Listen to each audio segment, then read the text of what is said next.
जय श्री कृष्ण। स्वागत है हमारे चैनल विश फॉर मी में। आज मैं आपके समक्ष करवा चौथ व्रत की कथा लेकर आई हूँ कि करवा चौथ का व्रत कब होता है, इसका उद्यापन कैसे होता है, करवा चौथ के व्रत की पूजा की विधि क्या है और इसकी कहानी क्या है। जैसे कि हम सब जानते हैं कि करवा चौथ का व्रत सुहागिन स्त्रियों के लिए बहुत ही महत्वपूर्ण होता है। सुहागिन स्त्रियां साल भर इस व्रत का इंतज़ार करती हैं और अपने पति की लंबी आयु के लिए इस दिन निराहार रहकर व्रत करती हैं। करवा चौथ का व्रत कार्तिक मास की कृष्ण पक्ष की चतुर्थी को करते हैं। 4 बजे के करीब मिट्टी के करवे पर मौली बांधकर रोली से एक सतिया बनाकर उस पर रोली से 13 बिंदियां लगाकर चंद्रमा को अर्घ्य देने के लिए जल भरकर रख देते हैं। फिर एक थाली में रोली, गेहूं के दाने और लोटा जल से भरकर रखते हैं। अपने माथे पर रोली से बिंदी लगाते हैं, लोटे पर भी मौली बांधकर सतिया बनाते हैं। फिर हाथ में गेहूं के 13 दाने लेकर कहानी कहते हैं। अगर गेहूं के दाने नहीं है तो चावल के दाने भी ले सकते हैं। कहानी सुनने के बाद कुछ गेहूं के दाने या चावल के दाने लोटे में डालते हैं और कुछ दाने साड़ी के पल्ले में बांध लेते हैं, जो कि रात्रि में चांद को अर्घ्य देते समय हाथ में लेते हैं। लोटे का जल सूरज को देते हैं। एक थाली में फल, मिठाई, चावल भरा हुआ खांड का करवा और रुपए रखकर बायना मिनश कर सासू जी, ननंद जी या जेठानी को दिया जाता है। पानी को गमले में डाल देते हैं। चलिए अब बात करते हैं उद्यापन विधि की। जिस वर्ष लड़की की शादी होती है उस वर्ष बहू के मायके से 14 चीनी के करवे, सबके मौली बांधकर रोली से सतिया करके, साड़ी, ब्लाउज, पैर पड़ाई के रुपए, 14 ढक्कन वाले बर्तन, एक लोटे में चावल, दामाद के कपड़े, एक खांड का करवा, एक मिट्टी का करवा अथवा सामर्थ्य अनुसार स्टील या चांदी का करवा, पानी भरकर नाला बांधकर सतिया करके 13 टिक्की करके, फल, मिठाई, पूरी, सब्जी, हलवा आदि के साथ विशेष भायना भी आता है। यदि किसी के यहाँ पर ज़्यादा खर्च है तो चीनी के करवे व बर्तन 14 की जगह 21 भी दे सकते हैं। इस व्रत में चंद्रमा को अर्घ्य देने के बाद ही खाना खाते हैं और इस व्रत में फलाहार भी नहीं होता। चलिए अब शुरू करते हैं करवा चौथ की कथा। एक साहूकार के 7 बेटे और एक बेटी थी, जो कि 7 भाइयों की लाडली बहन थी। 8 भाई बहन एक साथ बैठकर खाना खाते थे। कार्तिक की चौथ आने पर बहन ने करवा चौथ का व्रत रखा। जब 7 भाई खाना खाने आए तो उन्होंने बहन को भी खाना खाने के लिए बुलाया तो माँ बोली, आज इसका करवा चौथ का व्रत है। जब चांद निकलेगा तब यह अर्घ्य देकर ही खाना खाएगी। तब भाइयों ने जंगल में आग जलाकर छलनी में से चांद दिखा दिया। बहन भाभियों से बोली, चलो अर्घ्य दे लो, चांद निकल आया है। भाभियाँ बोली, ये तेरा चांद निकला है, हमारा चांद तो रात को निकलेगा। बहन चांद को अर्घ्य देकर भाइयों के साथ खाना खाने बैठ गई। पहला टुकड़ा तोड़ा तो बाल निकला, दूसरा टुकड़ा तोड़ा, छींक मारी, तीसरा टुकड़ा तोड़ा तो राजा के घर से बुलावा आया कि राजा का लड़का बीमार है, जल्दी भेजो। माँ ने लड़की के पहनने के कपड़े निकालने को 3 बार बक्सा खोला, तीनों बार सफ़ेद कपड़े निकले। तब माँ ने वही कपड़े पहनाकर ससुराल भेज दिया।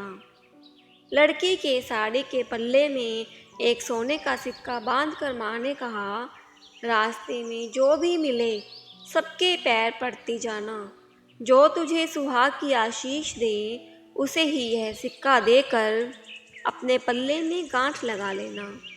रास्ते में किसी ने भी पैर पड़ने पर सुहाग की आशीष नहीं दी। सब ने यही आशीष दी, ठंडी हो, सब्र करने वाली हो, सातों भाइयों की बहन हो, अपने भाइयों का सुख देखने वाली हो। अब ससुराल के घर पहुंची तो दरवाजे पर छोटी ननंद खड़ी मिली।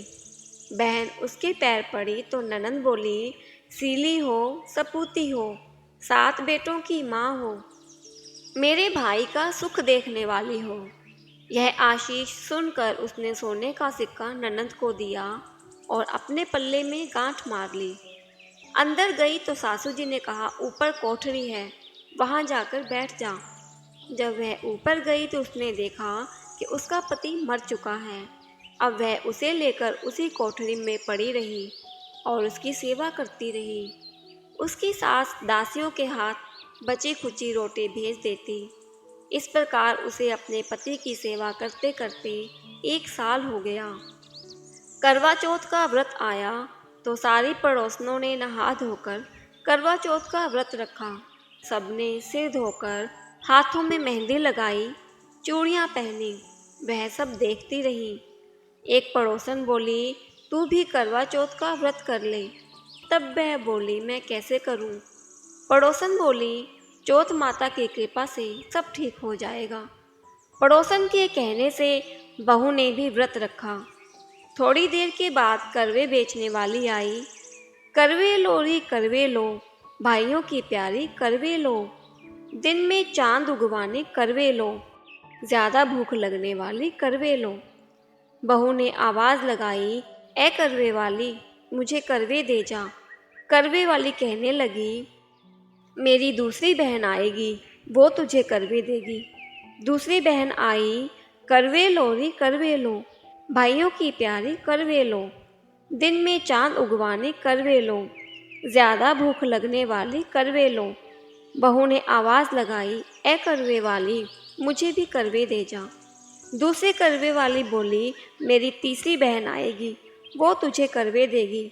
इस प्रकार 5 बहनें आकर चली गईं, पर किसी ने भी उसे करवे नहीं दिए। फिर छठी बहन आई और बोली, मेरी 7वीं बहन आएगी, वो तुझे करवे देगी। तू सारे रास्ते में कांटे बिखेर के रखना, तब उसके पैर में कांटा चुभ जाएगा। तब वह खूब चिल्लाती हुई आएगी। तब तू सुई लेकर बैठ जाना और उसका पैर पकड़कर मत छोड़ना और उसके पैर का कांटा निकाल देना। वह तुझे आशीर्वाद देगी तो तू उससे करवे मांग लेना, तब वह तुझे करवे देकर जाएगी। तब तू उद्यापन करना, जिससे तेरा पति अच्छा हो जाएगा। अब उसने वैसा ही किया। सारे रास्ते में कांटे बिछा दिए। जब 7वीं बहन करवे लेकर आई तो पाँव में कांटा चुभने के दर्द से खूब चिल्लाती हुई आई, तो बहू ने उसका पैर पकड़कर छोड़ा नहीं और उसका कांटा निकाल दिया। जब उसने आशीर्वाद दिया तो बहू बोली, जब तुमने आशीर्वाद दिया है तो करवे भी देकर जाओगी। 7वीं बहन बोली, तूने तो मुझे ठग लिया। यह कहकर चौथ माता ने उसे आँख में से काजल, नाखूनों पर से मेहंदी, मांग में से सिंदूर और चितली अंगूठी का छींटा और साथ ही करवे भी दे दिए। अब करवे लेकर बहू ने उद्यापन की तैयारी की और व्रत रखा। राजा का लड़का ठीक हो गया और बोला, मैं बहुत सोया। वह बोली, सोए नहीं, 12 महीने हो गए आपकी सेवा करते करते। कार्तिक की चौथ माता ने सुहाग दिया है। उसका पति बोला, चौथ माता का उद्यापन करो। अब उसने चौथ माता की कहानी सुनी। उद्यापन कर खूब सारा चूरमा बनाया और जिम कर वे दोनों चौपड़ खेलने लग गए। इतने में उसकी बांदी तेल की बनी पूरी सब्जी लेकर आ गई। दोनों को खेलते देखकर सासू से जाकर बोली, महलों में खूब रौनक है, तुम्हारे बहू बेटा चौपड़ सार खेल रहे हैं। इतना सुनकर सासू देखने आई। दोनों को देखकर वह बहुत खुश हो गई। बहू ने सास के पैर दबाए तो सास बोली, बहू सच सच बता, तूने क्या किया?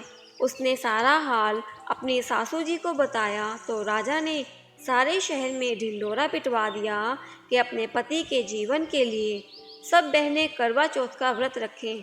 पहली करवा चौथ को अपने पीहर में जाकर व्रत करें। हे चौथ माता, जैसे राजा के लड़के को जीवन दान दिया वैसा सभी को देना। कहते सुनते सब परिवार की स्त्रियों को भी सुहाग देना। बोलिए चौथ माता की जय।